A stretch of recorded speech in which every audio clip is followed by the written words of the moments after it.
Et salut à tous, j'espère que vous allez bien. Alors aujourd'hui je vais faire quelques petites news vite fait, il y a quelques trucs qui sont passés ce week-end et c'était assez intéressant, du coup je vous en parle rapidement. On y va, c'est parti.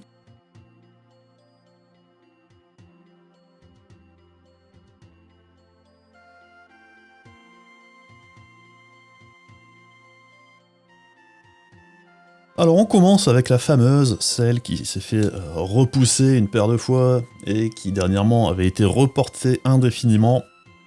La 3080 Ti. Alors la 3080 Ti, j'en avais parlé dans ma dernière vidéo avec une série de benchmarks qui me paraissait un peu étrange, avec un modèle à 20 Go qui donnait des performances du coup qui se situaient plus proches de la 3090 que de la 3080, qui était très proche de la 3090 quand même. Bon alors après à ce niveau-là, rien de vraiment surprenant puisque de toute façon si une telle carte venait à sortir, c'est ce qui devrait se passer, ça devrait être une carte qui offrirait des performances très proches de la 3090, qui s'y situerait entre les deux. Mais bon, de toute façon les trois cartes seront de toute façon très proches, donc rien de surprenant, même en créant un fake benchmark, d'avoir des performances telles que celle-là. Je pourrais en faire un en 10 minutes, ce serait pas très compliqué. Mais bon, ce qui nous intéresse aujourd'hui, c'est qu'apparemment on a eu des news au niveau des specs de la carte. Alors pour ceux qui n'étaient pas au courant, il y avait deux specs possibles dont on entendait parler depuis quelques mois. Il y avait le modèle dont on entendait parler le plus souvent, qui était donc du coup une 3080 Ti avec 20 Go de RAM, avec autant de QI d'accord que la 3090, mais avec un bus mémoire équivalent à celui de la 3080. Ce qui nous donnait au final une 3090 avec un petit peu moins de RAM et un bus mémoire légèrement plus petit. Ce qui nous donnait de toute façon les performances très proches de la 3090 du coup.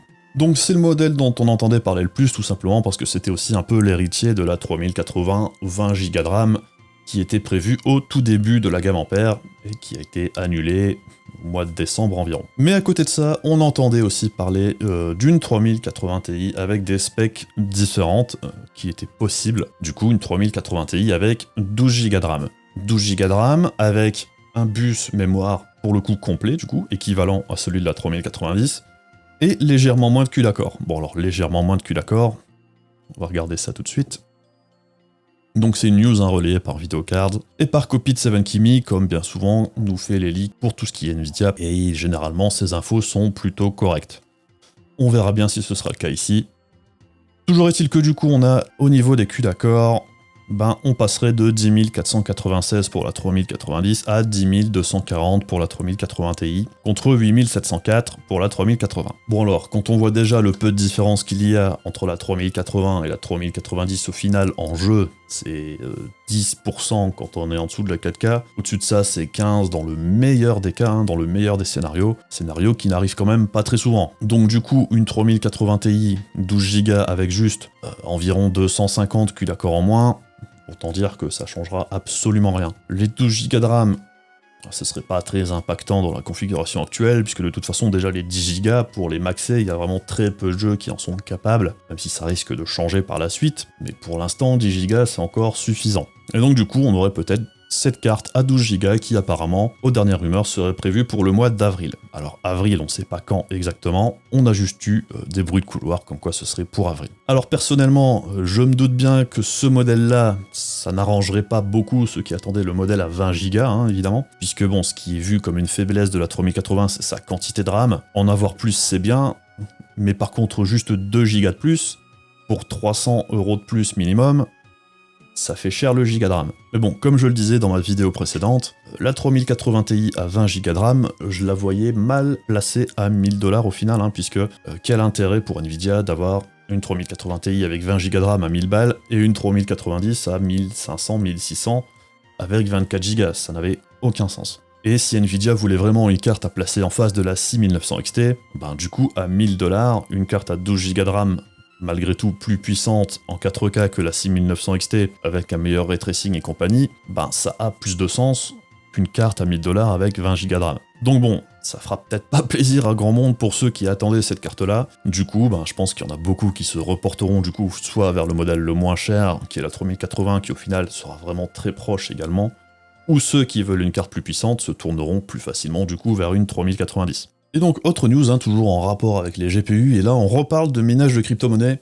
où on a vu que du coup en Chine, Vu qu'on ne trouve plus de cartes graphiques directement en RTX 3000 dans le commerce, ou très difficilement, eh bien les Chinois se sont rabattus tout simplement vers les PC portables pour miner de la crypto. Du coup, on voit des fermes apparaître avec des PC portables branchés à la chaîne pour miner. Alors j'avoue qu'en France, pour l'instant, on n'est pas encore à ce niveau-là, je pense. Ça fait quand même très cher. Alors après, je sais pas combien coûtent ces PC portables en Chine. Pour aussi qu'en France, par exemple, si on prend, chez LDLC, je présume qu'ils n'ont pas les meilleurs tarifs non plus, mais si on prend par exemple le moins cher en 3060, c'est 1700 balles, ce qui est quand même beaucoup plus cher qu'une 3060 ou une 3060 Ti toute seule. Alors après en Chine, je sais pas comment ça se passe, je sais pas quel modèle, apparemment c'est du Lenovo, je sais pas combien il le touche, toujours est-il que ça doit avoisiner les 1000 balles, mais du coup on voit que comme il n'y a plus de carte graphique de dispo, les mineurs se sont rabattus sur les PC portables. Ce qui est sûrement moins rentable, mais qui devrait rester très rentable quand même. Parce que bon, si on prend l'exemple de cette dame qui arrive dans un Starbucks avec son PC portable et qui le branche au Starbucks pour miner dans le Starbucks, donc du coup qui ne paye pas l'électricité, et en 2 heures elle avait miné de quoi payer son café au Starbucks, du coup ça lui ne revenait à rien. Donc bon, on voit que c'est un petit peu la folie. Le minage actuellement c'est n'importe quoi, je pense qu'on peut s'attendre à ce que même les téléphones portables s'y mettent d'ici peu. Enfin bref, là on est en plein délire, et je vois pas trop le problème s'améliorer, à part si le cours de l'Ethereum rechute énormément, ou si on bascule vers l'Ethereum 2.0 assez rapidement. Ça me paraît quand même mal embarqué. Par contre, chose rassurante ou pas, c'est le jour où soit l'Ethereum se casse la gueule, et le Bitcoin aussi par la même occasion, ou si on passe à l'Ethereum 2.0, on devrait se retrouver avec une énorme quantité de GPU en occasion partout. Enfin là, on va être inondé de GPU, ça va être n'importe quoi. C'est un peu ce qui s'était passé la dernière fois, mais j'ai l'impression que ce coup-ci c'est encore pire, et je pense que le moment où ça va arriver, ça va être la folie. On va avoir une chier de GPU à vendre, ça va être n'importe quoi. Mais bon, en attendant, c'est la fête du slip. Des portables qui minent, bientôt on aura des frigos connectés qui vont miner, des micro-ondes qui vont miner, on aura des fermes en Chine qui vont brancher leurs trucs partout. Ça va être n'importe quoi. Et au plus on branche de matos, au plus on va avoir ce souci. Apparemment en Iran, le mining avec des cartes graphiques, ça crée des coupures de courant. Puisqu'apparemment en Iran, ils n'arrivent pas à fournir assez d'électricité pour certains endroits qui minent trop de crypto. Donc c'est là aussi, encore une fois, n'importe quoi.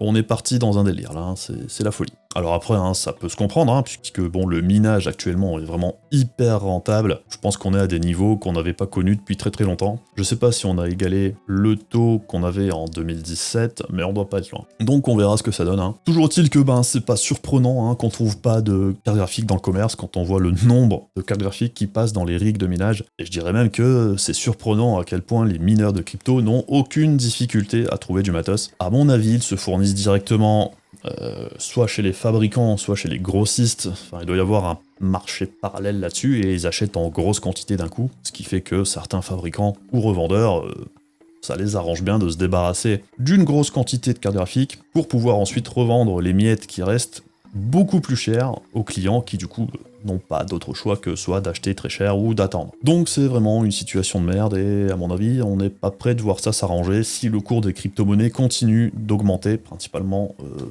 celui de l'Ethereum. Et une autre petite news pour terminer, donc ASRock prévoirait des Radeon 6600 XT, donc la gamme en dessous de la 6700 XT avec 12 Go de RAM, mais également de la 6700 tout court avec 6 Go de RAM. Alors c'est quelque chose dont on a déjà entendu parler par le passé, c'est pas surprenant outre mesure. On sait que la 6700 XT est prévue avec 12 Go, la 6700 tout court, avoir des modèles à 6 Go, pourquoi pas. Après ça dépend du tarif auquel c'est proposé. Donc bon, on attend vraiment encore une fois ce Navi 22 qui devrait débarquer mars, avril, février, du coup c'est forcément foutu. À mon avis, AMD va attendre tout simplement la sortie de la 3060 et voir un petit peu comment ça se passe pour aussi proposer sa carte au tarif le plus intéressant pour eux. Mais bon, jusqu'ici c'était plus intéressant pour AMD, je pense, de vendre de la 6800 ou de la 6800 XT pour le peu qui était fabriqué à un prix hyper intéressant plutôt que de vendre des cartes moins chères qui margent moins. Donc du coup, c'est peut-être aussi pour ça que la 6700 XT a été repoussée, parce qu'à la base on la pressentait plus pour le mois de janvier.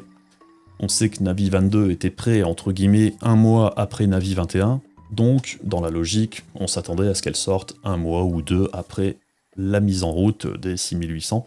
mais ça n'a pas été le cas. Donc du coup, je pense qu'AMD a attendu de voir comment la gamme d'NVIDIA évoluait, à quel prix ils allaient se positionner, pour pouvoir voir si c'était intéressant ou pas de sortir cette 6700 XT. Bon, apparemment, ils ont trouvé un point d'équilibre, en espérant qu'on trouve cette carte en quantité suffisante, hein, puisque dans la logique, la 6700 XT, ils devraient pouvoir fabriquer deux cartes en 6700 XT au lieu d'une 6800 XT, puisque c'est grosso modo la moitié d'une 6800 XT. On espère vraiment que cette carte soit disponible à un bon prix et en quantité suffisante, hein, parce que sur le milieu de gamme, c'est un peu la misère depuis quelques temps. Donc voilà, hein, c'est à peu près tout ce que j'avais à dire aujourd'hui.